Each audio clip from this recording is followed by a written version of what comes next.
All right, gang. Today is a two for Tuesday ViewBoard tip of the week. It's a two, kind of like a BOGO, but you don't have to buy anything. But I wanted to show a couple of resources within the My ViewBoard software. This is not just when you're casting with the VCast sender and showing your desktop content.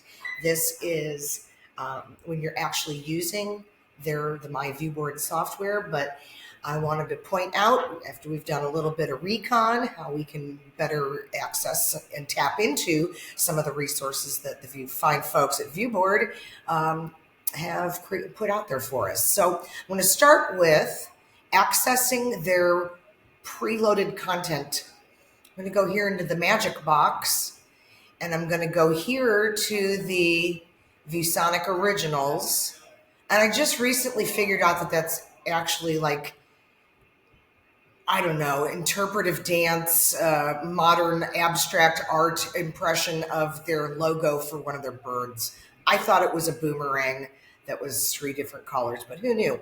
So if we click on that, and this is where it gives us, if we just click on here, this gives us a bunch of resources that, yeah, would be great to incorporate into our software. But sometimes you want an entire lesson plan. So if you click on, because basically we're in their browser, and if we click to open up a new tab right down here, it's going to show us all of the ViewSonic Originals or the bookmarks that we've set up. But if you click on the word Originals, here's where you get to all kinds of nifty content that they've already created for you. Healthy eating, rise and shine. This is some back to school stuff. You can search for content by subject, grade, or you can just kind of browse through their library, their catalog here. Atmospheric composition, secret world of insects. I didn't know they had a secret world, but apparently they do. But there's a whole series of things that I believe are applicable to 3rd grade science standards. Eating habits of animals. I mean, there's all kinds of stuff in here that you could use. So there's content that's already loaded for you that if you feel like you want to take advantage of that, and then have at that. But that's how you can most easily access that original content. So I'm going to go ahead and close this guy down, and then I want to show you another really cool thing. Up here in the toolbar is a screenshot and screen record toolbar. You can do a screenshot. You can draw around something. You can do a rectangular area that you select, and I'll show that kind of here in just a second, how that might come into play. And then open the screen recorder. So start thinking about e-learning, friends. This might be a nice tactic to employ. I don't ever touch either of these two. I basically want to have my whole screen, and then just click on this guy, the recording video.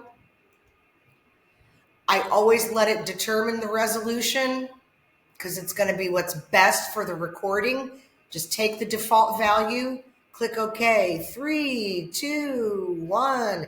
It's magic. So you can see down here, I've got this little thingamadingy. That's a technical word for today. The thingamadingy that lets me know that I'm recording what's happening on this screen. So if I just start writing stuff, let's get a new page. Let's change a pen color.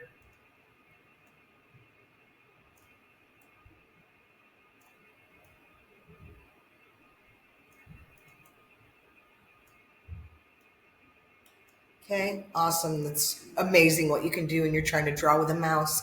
But here's another cool thing. Okay, so let's say I go to this new screen.